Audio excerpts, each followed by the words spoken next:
Practicing meditation is a nice concept, but I think that we need to understand some basic things before we think that we're going to start practicing meditation and it will help us, because a lot of people actually they go to practice meditation and they create more tension because of the expectations that they have from the practice itself.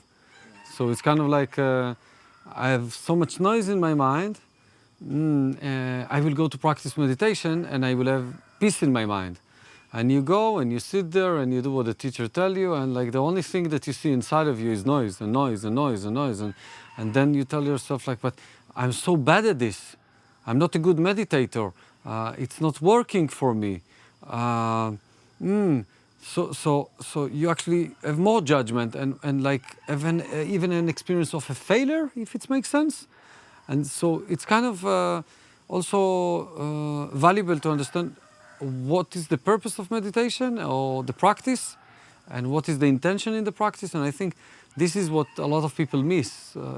So kind of like you want to go do something, but when you go do it, you just feel you feel worse. And I think that's where we see a lot of people coming first time to practice meditation or yoga, and one of those things, and they're running away because they feel, or they're afraid to come.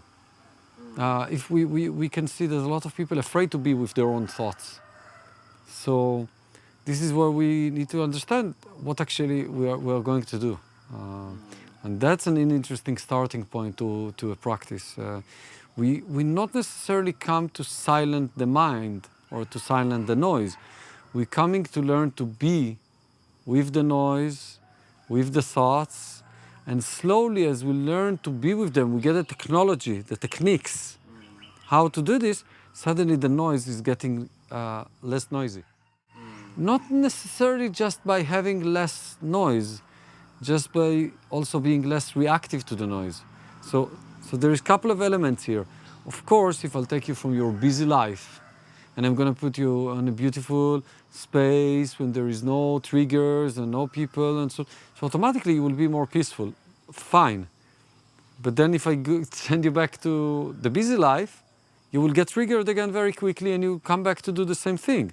So it's not just finding the way to have silence, it's also finding the ways to be with the noise and not being triggered by the noise. And the noise is any challenge, is society life, relationships, family, business, work, anything that you do in life can create noise and tension, yeah? So how can I be in a relationship with my parents without being triggered every second? You can do the same thing. The action can look the same. One way is with suffering, another way is without suffering. When you will look from outside of me doing something, you will not know. It's an internal experience. For example, let's say I'm a computer engineer. I can sit near the computer and do my work and be full on with stress. And I can sit with the computer and be in a state of flow and like dancing with my work, like feeling like it's in a flow, it's fun, it's joyful, and so there is no stress. Yeah. From the outside, people look at me, okay, the guy is sitting on the computer and doing something. Yeah. But from the inside, there's a total different experience. And so, in a way to understand it, it's kind of like, there is tension or there isn't tension? Is my actions are coming with tension or they're coming with open heart, love, joy, simplicity, not too high, not too low, just actions that are moving in the space. So you can reflect to this on anything that you do. A dancer can dance in a flow and he can dance with tension. Maybe from the outside, from an unexperienced eye, it will look like the guy is dancing. But inside is a total different experience. And I think that we all experience in our life already many moments that we are in a full flow, like we are dancing and doing something. There is no time, there is no space, there is no thinking mind, there is no critic mind. And we all experience doing stuff with a lot of tension and stress. This we are very experienced with. This most of the time, this is how we live our life. So the question is how we transcend this from living life with all the actions or many actions coming from tension into living life that actions are not coming from tension. But it doesn't mean that we stop living life. So I can keep participate in life, whatever you're doing. It's family life, work life, business life, whatever it is, but how to live without the tension. And that's the skills that we want to develop. So we don't try to take human beings and tell them, okay, look, we're gonna take you outside of your life, we're gonna take your phone, we're gonna take everything, we put you inside a box, now you feel good? Okay, live in a box. No, that's just another form of prison. So maybe to begin, we need to take you outside of your environment in order to put you in a very quiet place for a moment, so you can just relax for a moment. And now we can start to do the real work. How to bring this quiet into reality. So maybe inside your daily life, it will be very challenging for you to go through a self-development process that will allow you to be in peace with the things, and you need to take a break. That makes sense. But we don't take a break in order to stay outside of reality. We take a break in order to learn and to practice. It's like going to university. You go there to study, but you don't stay in university all your life. Then you go outside and you live your life. So that is the intention behind the work that we try to share with people. So it's not important if the reason that you want to do something is because your shoulder is in pain and you want to fix your shoulder, or because you have a lot of thinking and you want to have less thinking. When I'll ask you, why are you here? Not important what you will answer me. If I'll continue asking it, the final answer that you will give me is that you want to improve your quality of life. And once we understand this, we can ask the question, what is quality of life? And of course, I use the word quality and not quantity. And it's kind of be ridiculous and even not so interesting to say that we can have a lot of money, we can have a lot of cars, we can have a lot of food, but we can still be miserable. So we understand the quality is not in the quantity, is in something else. As well, it's not how many years you're going to live. You can live 120 miserable years, or you can live 30 amazing years. So the quality is not in the quantity. And that's the moment that we start to explore, to understand what is quality. And the first thing is I can go back to basics. Tension, no tension. When there is no tension, there is more quality. So as funny as it gets, if we'll take now your phone, and I'll ask you how to do stuff in the phone, you will just very quickly show me how to do stuff in your phone, or in the computer, or how to operate a car. And even if you have a problem in car, you probably even have a little bit idea maybe what to do with it, or with your phone and so on. But when I start to ask you how your system is working, there's going to be moments of quiet, embarrassment, maybe even a little bit confused, because we don't know how this technology is working. And when I'm saying how this technology is working, I'm saying this because this is the fundamental level of understanding how to improve your quality of life. It's kind of like you want to improve how your computer works, but you don't know how it works. It's like how you can do it. You first need to understand how a computer works if you want to improve the functionality of your computer. So the basic thing is to start to understand how does it work. Now, in order to understand how it works, you need to gain experience, direct experience with your system. So when we mentioned before the practice of meditation or yoga or any other practice is basically ways for you to learn how your system is working. And when you start to understand how it's working, we can start to talk about quality of life. What the interesting thing in this type of work, that the moment that you start to understand how your system is working, your quality of life improves. It's like you don't need to do anything about it. The moment that you understand how this is working, automatically you're using it in a different way. So it's not that you need to think how to improve your life. That's the confusion. We think that if we're going to listen to a lot of teachers and a lot of lectures, that will improve our quality of life. That's the illusion. It's not an intellectual process. It's an experiential process. You do stuff that connects you to how your system works, and your life is being improved. The beauty of it, that it happens automatically. In a way, you do the practice, and then the next day, your quality of life is better. Now, I'm not promising that you will do one thing and the next day your life will be better. It seems like it will not be like you going to the gym first time in your life and you lift some weight and then you go to the mirror and check how you look. It doesn't work like this. You go to the gym, you practice for a while, and then after some time, you're going to see results in your body. I see the work divided to two. One is more of like you going to a boot camp. You go on a retreat. You take a 2 weeks off. You go to a facility, to a space, to a container that provides a lot of stuff for you, whatever it is, or maybe the word a lot is not good, maybe very few stuff, but you focused on doing those things for 2 weeks. You practice them, and then you get like a boost, a big boost. So it's like you train in a new skill and so on. And the other type of work is what we call the daily work. And the daily work is like taking a shower. Every day you need to take a shower because you get dirty. If you're not going to take a shower for a couple of days, you're going to be very stinky. If you're not going to do your daily practices, your mind will get clogged again, you'll get confused, your body will feel not so good inside and so on. So you do the daily practices. And the retreats are used to accelerate, to learn new technologies, to understand better and to get deeper. And so there is two different modalities. Of course, when I meet people, it's mostly in the container of the boot camp. Yeah, we do 4 days Innerwalk, we do 2 weeks or 1 month yoga retreat. This is where I usually meet the people, but I want to emphasize that the work is not just in the boot camp, is a daily work. And I want to say it's not hard work, the daily work.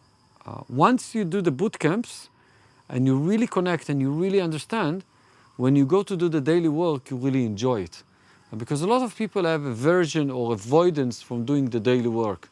But actually, when you really connect to the purpose of the practice and what the practice is giving you, I think that it can even get addicted. I think that you might find yourself in a place that I must do this today. I cannot skip my practice because this would give me the quality in my day, you know. And you will say like, I will skip lunch, but I will do my practice. Always it's important for me to share it with people who, let's say, starting, beginners, they're just touching it at the beginning. There is no, sometimes like they don't know how to touch it. And it can be really even discouraging in the beginning. And that's why I think at the beginning you should find a good partner to walk with you in the beginning, to do the practice with you at the beginning, that will allow you to fall in love with yourself. Because it's a process of falling in love with yourself. It's like, it sounds maybe a little bit crazy, but like falling in love with yourself, that's the words that connect to this thing. Because when you fall in love with yourself, you're going to have all the energy in the world, all the passion in the world, and a lot of curiosity and a lot of interest will come in that place. And I think that's something that we don't know how to do. And so learning how to do it or working with people that have a good experience to share with you, that can be really valuable. I think we're afraid. We're afraid. I never practiced yoga. I cannot go to a class. I look like I will look clumsy. First, I will do 1 year yoga practice at home, and then I will go to class. And then you practice at home, and it's sometimes very challenging to do it alone, and it's very confusing. And if you really understand the purpose of yoga, so there is no performance there. And so you can come to the class, you don't need to know. You're doing yoga by sitting on the mat. You're doing meditation by sitting in the room with the people. The teachers say, close eye, focus on your breath. Okay, you cannot do this, but you come to the meditation, you're already practicing. When you start to do the practice of the walking, for example, you start to see what your mind is doing. But you are not identified with this. It helps you to see your mind and not get caught in it. That's the beauty of it. When you're sitting in your room and thinking, there is a lot of suffering with that. There is a lot of tension. When you do this in the context of the walking, thinking still happens, but you are not identified with it. So there is no tension. It feels light. And when it feels light, it's kind of like, oh, so this is what my mind is doing. This is how it works. And slowly, by observing it, something starts to shift.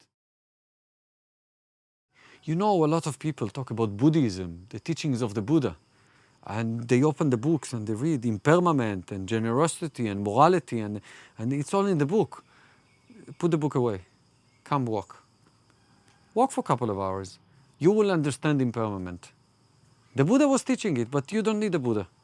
The Buddha, just practice. Is inside of you, you will learn alone. You don't need me to tell you that everything is changing all the time. You just walk and you see it. But it's not in the thinking, it's in your body already, it's in your experience. And then the next time when you get caught up in something, you might remember, wait, this is temporary, this will change. I'm too serious, I'm taking it too serious. It's like, shit. Okay. I'm holding it too strong. I can do like this. It's like a thought is coming and this is what you do. And then you feel the tension. But a thought can come and you can just do like this. And it goes away. It's like, it's very simple, but it's the essence of life. For people who don't know me, it's important to say that everything that I share with people is very basic. My main practice is walking in straight line, 15 meters, turning around and coming back. That's my main practice. That's like, I can teach you this in 2 minutes. That's it. You don't need to be smart. It's very simple. I don't use anything sophisticated. I want to train people how to go to the office and enjoy every moment in work. I don't want to train people to avoid life. I want to help people to do whatever they like, to be in relationship, to be in family, to be with work, to be with everything, and enjoy doing it. So this skill goes to every element of life. It's very simple, but it's everywhere. First of all, I want to say that it's not mandatory or necessary.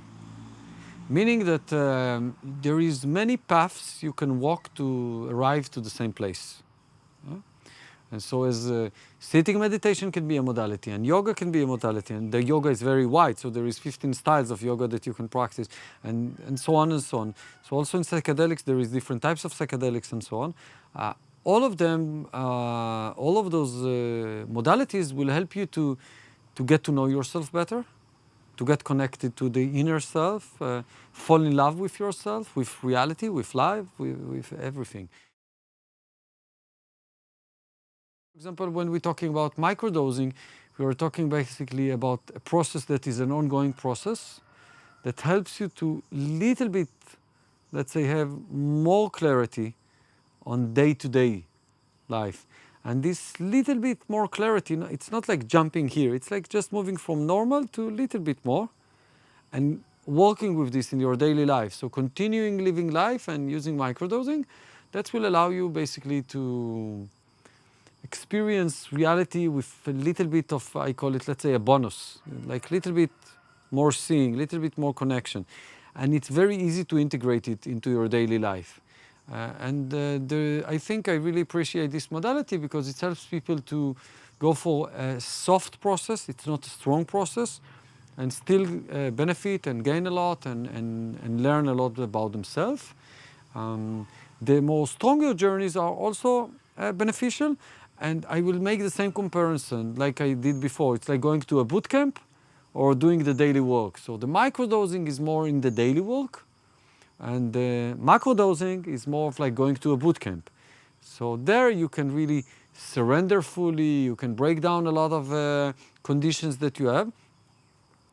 But then again, I will say, if you go to the boot camp and you don't integrate it into your daily life, so it was a very nice experience, but actually, or maybe not much will change in your daily life. And so it's also important to understand that I don't think that if you don't have a daily practice, meditation, yoga, something like this, doing macrodosing will be something that is more than a nice trip.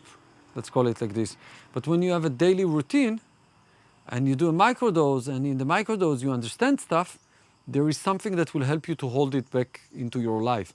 So macrodosing for sure need integration, and the daily practice will be a good thing to have when you want to balance it.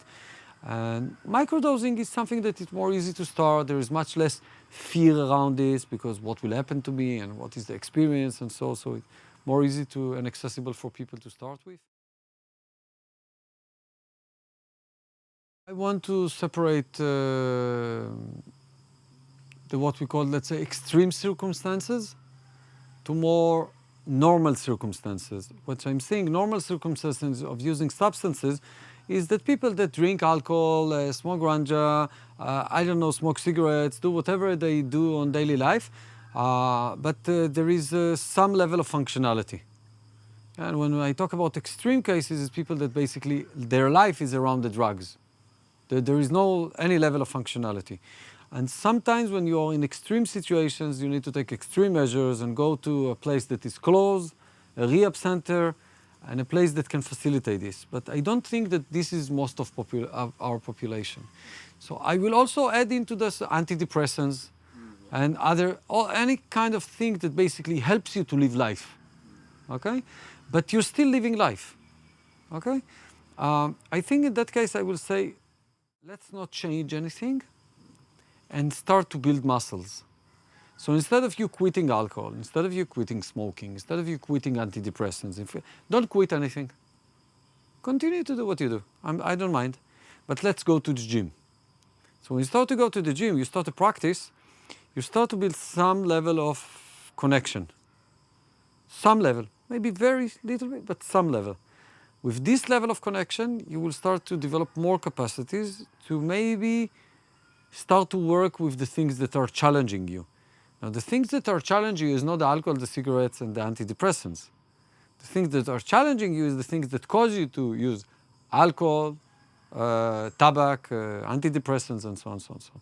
So the idea is basically I strengthen my system, I get a better connection, I can be more with the challenges that I have, so I don't need to run away to the solutions that I used to have.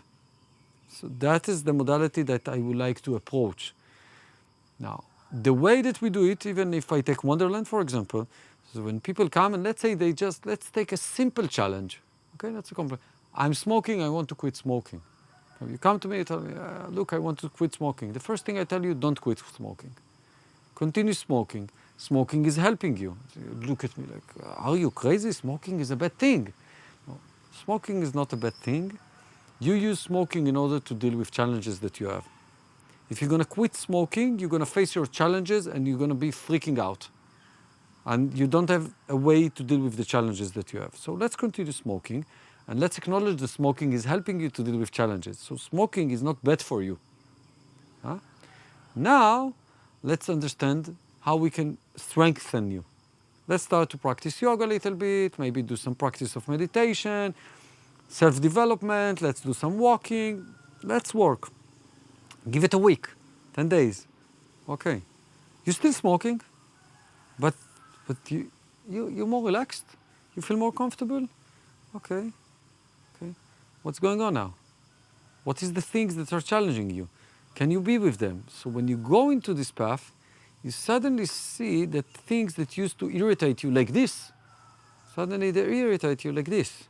You see that you learn to see that your movement is not like this. It's like this. It's more gentle. It's like soft. It's minor. It's subtle. So when there is less movement, maybe you don't need to want to smoke a cigarette. Maybe you slowly see that your relationship with cigarette is not as complicated as it used to be.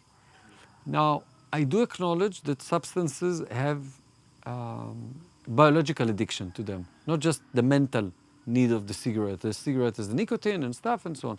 So at that point, we can consider to do maybe a journey that will help you to overcome the addiction of the nicotine, for example. Let's say like a detox. Yeah? But when I understand that you already start to be connected with yourself and you have a practice and you have a daily routine and you feel more care for yourself, when you go to do the detox, suddenly it will be reasonable for you to stop smoking and deal with the craving of the nicotine with the little bit support. And in just a couple of days, the craving for the nicotine is 2, 3, 4 days. That's it. It's not a big thing. The reason people cannot quit smoking is not because of the nicotine. That's a couple of days of detox, you're out of this. The reason they cannot stop smoking is because the smoking helped their mental problems. So when we start to strengthen your relationship inside, and then we go for a couple of days of detox, suddenly it will be much easier to quit the smoking. And of course, we need to understand that if you'll face challenges later on in your life, there is a good chance that you will try to use the cigarette again as your solution for the discomfort. So we will try to build some process that you will be strong enough to deal with your challenges. And so my main approach, and I'm not running a rehab center. In the rehab center, the approach is not that different, but it's different. Because there we're basically saying, look, we take everything, you're gonna have a whole show of craving and crease and all of these things. We're gonna be with you very strongly at that moment until we take you out of this. I don't think that most people are at that place, that they need something like this. I think that most people are actually just have tension in life, they cannot handle the tension, they can learn some stuff and practice some stuff that will help to release the tension, and then the craving will go away. I think quit alcohol is not a big thing if you do this work. Again, there is more extreme circumstances, and it's a little bit different can be. But I think that most of us are not living in that type of life. We're just living very stressed life, going to work all day, working very hard, coming home and I need my joint. And I say, okay, I understand. I understand. All your day is tension. You need to smoke a puff when you come back home. But very reasonable. You don't smoke a puff, okay, you need medication to relax. Makes sense. But if we can learn how to live this without the tension, maybe you don't need anything else to support you. So I think most of us living that kind of life. That we need a fix. We need a shot at the end of the day. We need to go drink. I need to have my drink when I come back home because I cannot bear this mind anymore. You know, I need something to knock me down. I'm not sleeping good at night. Because when I go to bed, there's so much tension inside. I cannot sleep. So I need a medication to sleep. I need the joint to sleep. I want to say that trying to quit smoking because you think it's something bad, it's not the way. It's not the way. Maybe it can push you to look for a solution. It's not good that I'm smoking all day. Good, that will push you to go for a solution. But deciding to quit smoking because smoking is not good, that's an illusion. That's why people cannot stop smoking. You cannot just stop smoking because smoking is bad. You need to give yourself some other method that will help you to deal with reality that causes you smoking. The way for me to describe this is that if I'm supporting someone, if I'm doing something nice for someone, if I'm sharing my love with someone, so who is feeling it? And of course, the person that I'm working with or supporting, he might feel something, but the first person who feels it, it's myself. So if I'm experiencing now generosity or gratitude or love, I'm the first one who experienced this. So when I look at it from the perspective of my own life, I really enjoy what I'm doing because what basically I'm doing is I'm sharing love and I'm sharing this time with people that helps them to improve their quality of life, and this is really beautiful life to live by. And I think that if each and every one of us will look inside himself, if you ask yourself, there was a moment in your life that you were generous to someone, that you shared something that you have with other people, or if there is a moment that you were in gratitude for something that happened to you, you will see that those moments are happy moments. Those moments of gratitude, of generosity, they are really, really beautiful moments. And so my own personal journey is basically I understood that the best thing I can do for myself is share my love and my practices and with people because I really, really enjoy doing this. And so my personal journey is about my own joy in that. My main intention is to allow people to go through a change in their life.